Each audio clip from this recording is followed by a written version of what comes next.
A medical marijuana dispensary is shut down in Miami for operating without a license. I'm Zach Dodge with the story. And the fireworks show will go on in Joplin, but things still aren't completely back to normal. We'll tell what you can expect on Independence Day. The 4 states' most watched news starts now. Authorities shut down a medical marijuana facility in Miami, Oklahoma, seizing a lot of product. This is KOAM News at 6. State and local authorities say the issue stems from a key requirement that makes marijuana sales legal in the state, a license. KOAM's Zach Dodge has details. Hundreds of thousands of dollars in marijuana product sits in boxes awaiting its fate. Minus a license, you're just distributing drugs. Everything from gummies and infused drinks to bud and full plants, seized in a shutdown at a facility in Miami. I would guess $150,000 to $200,000 worth of inventory was seized from the property. It's got security cameras, 3 layers of locks. So yeah, it's definitely in a as safe as environment as I can provide for it. The Oklahoma Medical Marijuana Authority says a marijuana facility in Miami was recently purchased and the name changed to Underground Dispensary. Since going under new ownership, they say it was operating as a dispensary processor and grower, all without state licenses. OMMA gave them a cease and desist order effective the 23rd of June. They failed to comply with that and continue to do business. And licenses don't just make it legal to operate. It's also a sign to patients that products have been tested and are safe. The OMMA says they'll be testing products sold at the facility, but currently there's not any indications that the products were unsafe. Up in the air right now, what happens with those products and the fate of the owners. Without that medical marijuana license and that legal paperwork through the state, you're just an illegal drug dealer. We're going to write the case up and send it to the district attorney for evaluation, and really that'll just be pending on where the liability is and working with the OMMA to decide what exactly is going to happen from here through the regulations and the criminal side. In Miami, Zach Dodge, KOAM News. Gene White of Underground Dispensary says in a statement that due to a system error at the Oklahoma Medical Marijuana Authority, they were unable to get licenses. White says they're working through the licensing issues and plan to reopen as soon as they are resolved.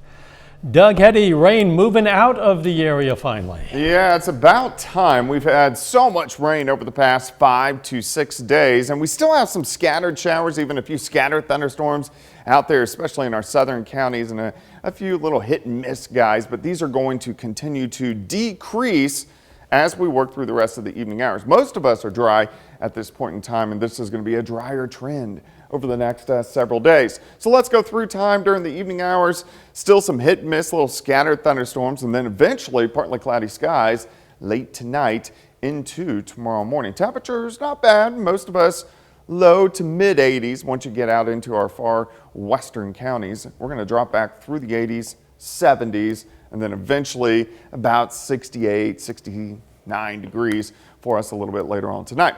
All right, of course, we're going to look into the holiday weekend coming up here in just a bit. Doug, thanks. A new Missouri law aims to better protect victims of domestic violence.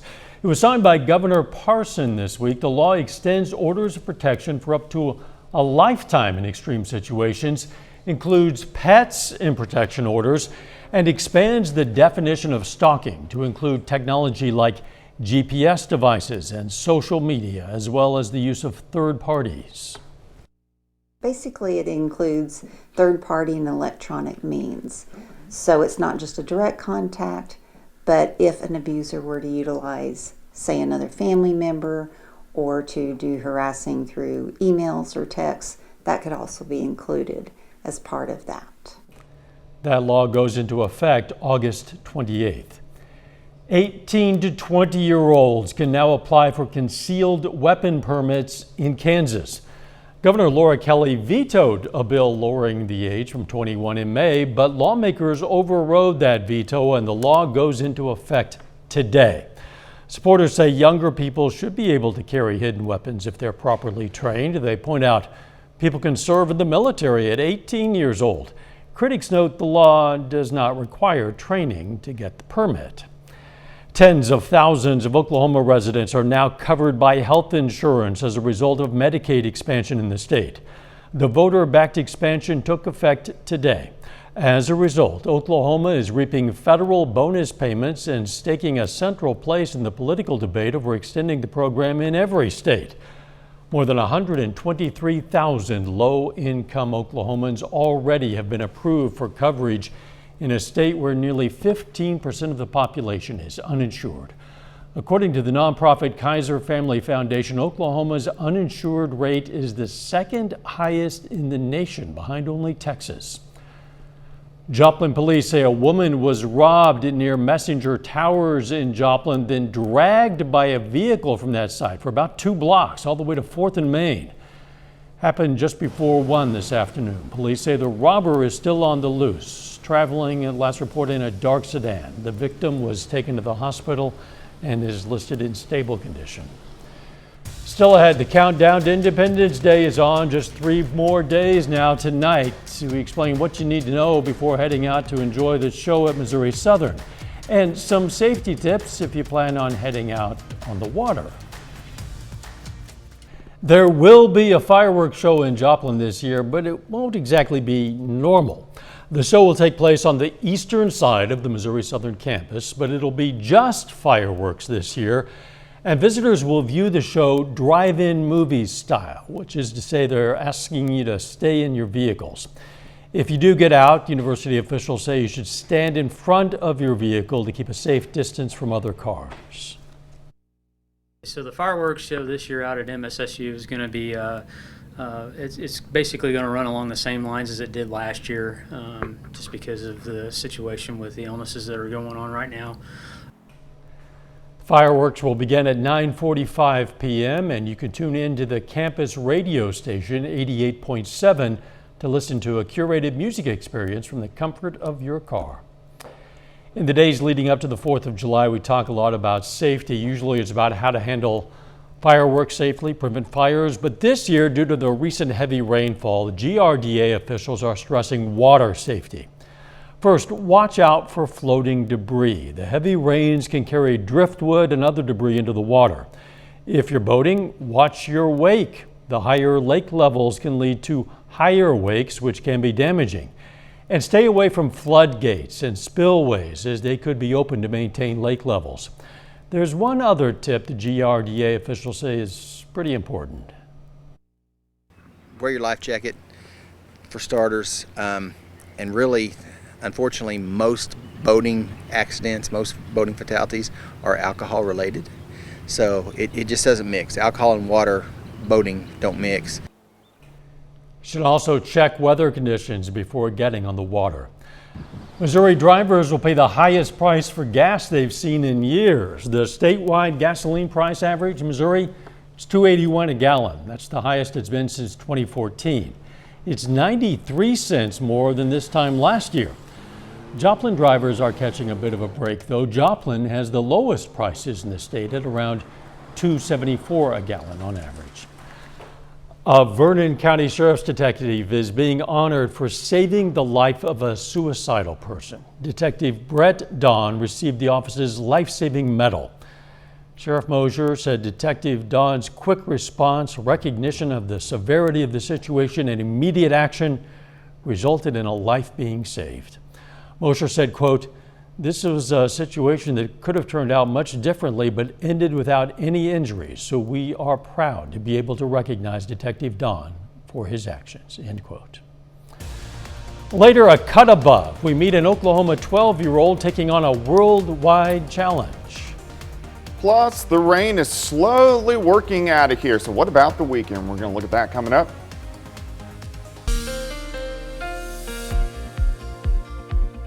Well, we've had so much rain over the past 5 to 6 days. Even though we still have some rain out there right now, things are looking up. Things are looking better as we need to dry out. And of course, we have the holiday weekend right around the corner. As of right now, we have had scattered showers, some scattered thunderstorms. throughout the daytime hours for us today, but they're decreasing. If you look at the radar over the past several hours, you can see less and less rain in the viewing area. We still have some spotty little guys out there, a few isolated little pop-up showers, a little bit more numerous once you get Mount Vernon, Monette, down toward Table Rock, and then southern parts of McDonald County, and then into northern parts of Benton County.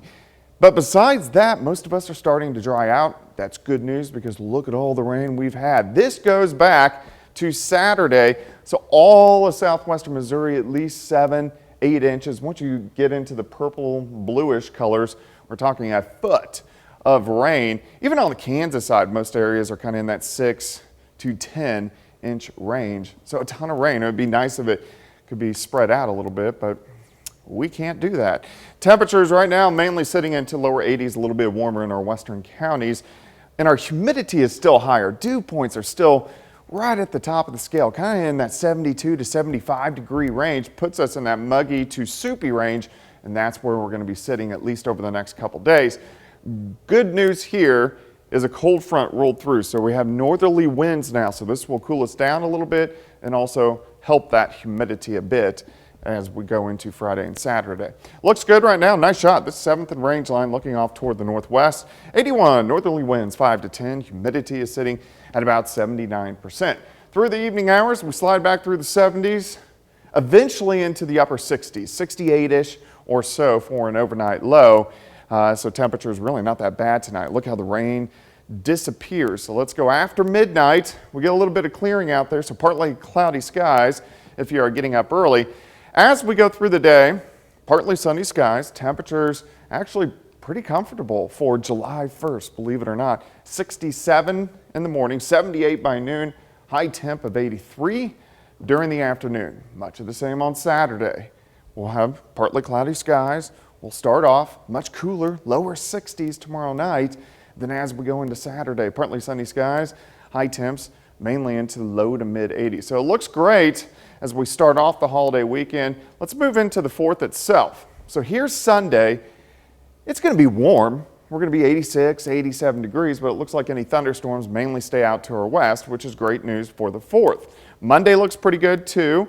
If you're taking that day off, a lot of people are observing the 4th on the 5th. And then we start to get some chances for showers and thunderstorms back in here, especially late Tuesday, Wednesday, and then into Thursday as our temperatures warm back up just a bit. 83 for us tomorrow, 85 Saturday, 87 on Sunday, 88 on Monday, back to 90 by Tuesday. Plus, tonight at 10, we'll do the month-long forecast. Very good. Because it's July. I would like to hope that it's going to end the way it begins with That mild weather. That would be nice. We'll find out at 10. Thanks, Doug. Still ahead, a 9-year-old Kansas City area girl has a new baby sister, and they already have a pretty special bond considering the girl helped bring her sister into the world. We'll explain next. The partial collapse of a vacant hotel in suburban Kansas City has led authorities to evacuate nearby businesses and apartments and close roads and sidewalks in that area. Officials say a corner section of the former Royal Hotel in downtown Excelsior Springs just collapsed right onto the sidewalk yesterday. No one was injured in that collapse. The building is more than 120 years old and has been abandoned for about 20 years. Police say the building was scheduled to be demolished when the partial collapse happened. City officials say years of water leaking into the building from the roof likely led to that collapse. A global lawn mowing challenge reaches Oklahoma. Reporter Lauren Rangel spoke with one of the kids involved.